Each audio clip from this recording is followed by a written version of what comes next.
is us as Xhosa boys, when we go through malehood circumcision when we're 18, the clothes that we're wearing were far removed from culture in terms of cultural iconics.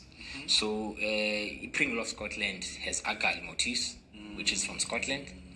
Island Scott has Argyle motifs, and I couldn't relate to those clothes as a young boy, and so I decided that, listen, I'm gonna come up with a new definition of what modern culture should be, as a form of continuation of how our culture should have evolved, if by any chance we were not colonized. And so I came up with an idea of taking traditional Xhosa beadwork and modernize them. What is that? How do you explain that decision or that phenomena of, at the end of the graduation of a Xhosa initiate, you are dressed like a Scottish between Scotland and London?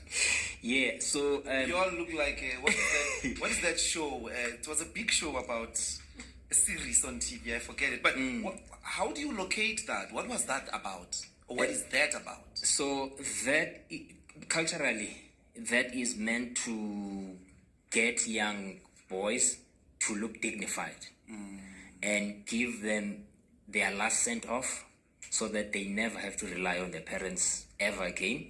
So the choice of a knitwear, for instance, that they give them is 100% wool, and 100% wool garments last for hundreds of years. I see. Part that they give them is a leather sole. Leather sole is durable.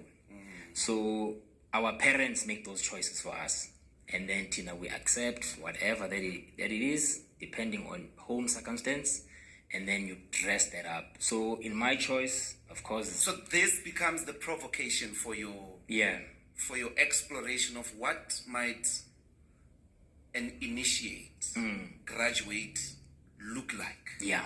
And you travel 200 years before. Yeah. To try and evolve. And evolve that a textile, that primitive aesthetic, and bring it to the now, but also proposing it for the future. Yeah. Because as the black middle class, we keep growing. Yes. And therefore, we need to redefine. I felt like we need to redefine ourselves.